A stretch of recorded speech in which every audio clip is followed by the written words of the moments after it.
ভারত পাকিস্তান যে যুদ্ধ শুরু হয়েছে, আমাদের দেশে অনেকে আশা করছে যে এই যুদ্ধে আমরাও সামিল হয়ে যাব বা আমরাও যুদ্ধ করব। প্রথম কথা হলো যে নবী করিম সাল্লাল্লাহু আলাইহি সাল্লামের প্রতিশ্রুত সেই ঐতিহাসিক মুসলমানদেরকে বাতিলের বিরুদ্ধে লড়তে হবে, জীবন দিতে হবে, জিহাদে যেতে হবে, এটার জন্য মুসলমান প্রস্তুত থাকতে হবে।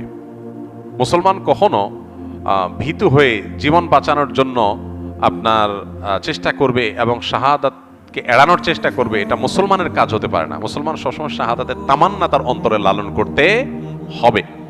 শাহাদাতের তামান্না নাই, আকাঙ্ক্ষা নাই, এটা মুনাফিকের চরিত্র, এটা ইমানদারের চরিত্র না। তামান্না আমাদের থাকতে হবে যে আল্লাহ, মৃত্যু যখন হবেই আল্লাহুম্মা ইন্নী আসআলুকা শাহাদাতান ফি সাবিলিক, ওমর রাদিয়াল্লাহু আনহু দোয়া করতেন, আল্লাহ আপনার কাছে আপনার রাহে শহীদ হয়ে যেন আমার মৃত্যু হয়, সেটাই আমি চাই। সাধারণ মৃত্যু আমরা চাইব না, এটা একজন ইমানদারের কামনা থাকবে। কিন্তু সাধারণ পরিস্থিতিতে আমরা যুদ্ধ আল্লাহর কাছ থেকে চেয়ে নিব না। শাহাদাত চাওয়া আর যুদ্ধ চাওয়া এক জিনিস না। দেখেন ওমর রাদিয়াল্লাহু তাআলা আনহু শহীদ হয়েছেন একজন অগ্নি পূজকের খঞ্জরের আঘাতে নামাজরত অবস্থায় তিনি মারা গেছেন, এবং শাহাদাতের মর্যাদা আল্লাহ তাকে দিবেন ইনশাআল্লাহ। অথচ তিনি কিন্তু কোনো লড়াইয়ে মারা যান নাই, এবং তিনি দোয়া করতেন, আল্লাহুম্মা ইন্নী আসআলুকা শাহাদাতান ফি সাবিলিক ওয়াল মাউতা ফি বিলাদি হাবিবিক, আল্লাহ আপনার রাহে শাহাদাতও চাই, আবার আপনার রাসূলের শহরে মৃত্যুও চাই। কেউ কেউ মনে করতে এটা সাংঘর্ষিক দোয়া। শাহাদাত তামান্না করলে তো জিহাদের ময়দানে যেতে হবে, এটা তো মদিনায় তো জিহাদ চলে না, জিহাদ তো বাইরে চলে।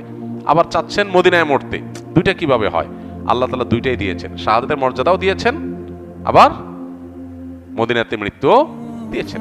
এই জন্য ইমানদার আল্লাহর কাছে দোয়া করার আছে, দোয়া করবে, তামান্না লালন করতে হবে, স্বপ্ন লালন করতে হবে, চেতনা ধারণ করতে হবে, নাহলে ইমানদার হতে পারবে না। সবই ঠিক আছে, কিন্তু সুস্থ স্বাভাবিক অবস্থায় যদি কেউ আল্লাহর কাছে যুদ্ধ চেয়ে নেয়, সেটা কিন্তু কাম্য না। নবী সাল্লাল্লাহু আলাইহি সাল্লাম আল্লাহর কাছে আমাদেরকে নিরাপত্তা চাইতে বলেছেন, যুদ্ধ না। যুদ্ধ এসে গেলে করার জন্য প্রস্তুত থাকবো, তার জন্য প্রস্তুতি নিব, সবই ঠিক আছে, আলোচনা জারি রাখবো যাতে করে চেতনা শানিত থাকে, কিন্তু যেচে যুদ্ধ নিব না।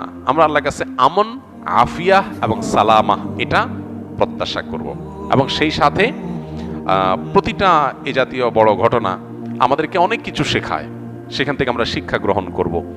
আমরা সেখান থেকে বিভিন্ন আইব্রত, বিভিন্ন শিক্ষা এটা গ্রহণ করে আমাদের জীবনকে আলোকিত করব, সমৃদ্ধ করব, ঈমানকে বাড়াবার চেষ্টা করব, এবং সেই সাথে মুসলমান হিসেবে অবশ্যই ইসলাম এবং মুসলমানদের কল্যাণ, বিজয় এগুলো কামনা করব। সূরা রুম আমরা পড়ার চেষ্টা করতে পারি, যাদের সুযোগ আছে সূরা রুমের শুরুর আয়াতের তাফসীরটা পড়ে দেখতে পারি। সেখানে আল্লাহ রাব্বুল আলামিন নবী সাল্লাল্লাহু আলাইহি সাল্লামের সময়কার সাহাবীদের মক্কায় থাকাকালীন সময় তারা যখন রোমানদের সাথে পারস্যের লোকদের যখন যুদ্ধ হয়েছে, তখন রোমানরা আহলে কিতাব হওয়াতে তাদের বিজয় কামনা করছেন মুসলমানরা, আর মক্কার মুশরিকরা ওই যে রোমান মুশরিকদের, পারস্যের মুশরিকদের তারা বিজয় কামনা করেছে। তো এই যে মুসলমানরা নিজের মুসলিম ভাইও না, তারপরেও শুধুমাত্র আহলে কিতাব হওয়ার কারণে মুশরিকদের চাইতে কাছাকাছি আদর্শিকভাবে অবস্থান, সেই কারণে সমর্থন করার বিষয়টা সাহাবীদের মধ্যে দেখা গেছে, এবং আল্লাহ তাআলা সেটাকে অ্যাপ্রিসিয়েট করেছেন। এখান থেকে বোঝা গেছে যে কোনো যুদ্ধ বিগ্রহ, যে কোনো ঘটনায় দিন শেষে মুসলমান এবং ইসলামের কল্যাণকামী হবে, বিজয় প্রত্যাশী হবে, তার জন্য দোয়া করবে, তার জন্য সচেষ্ট থাকবে, সেটা তো অবশ্যই ঈমানের দাবি, সেটা আমাদের করতে হবে। আল্লাহ আমাদেরকে, আমাদের প্রিয় স্বদেশকে নিরাপদ রাখুন, গোটা বিশ্বকে আল্লাহ নিরাপদ রাখুন, সকল প্রকার জুলুমের আল্লাহ তাআলা অবসান ঘটিয়ে দিন। মুসলমানদের উপরে যে সমস্ত জুলুম চলছে সারা বিশ্বব্যাপী, কোনো কিছু না করে মুসলমানরা দোষী প্রমাণ হওয়ার আগে মুসলমানদের দেশের উপরে আক্রমণ, এই জিনিসগুলো থেকে আল্লাহ তাআলা আমাদের মুসলমানদেরকে হেফাজত করুন। আমাদের শক্তিমত্তাকে আল্লাহ তাআলা বৃদ্ধি করে দেন, বাড়িয়ে দিন।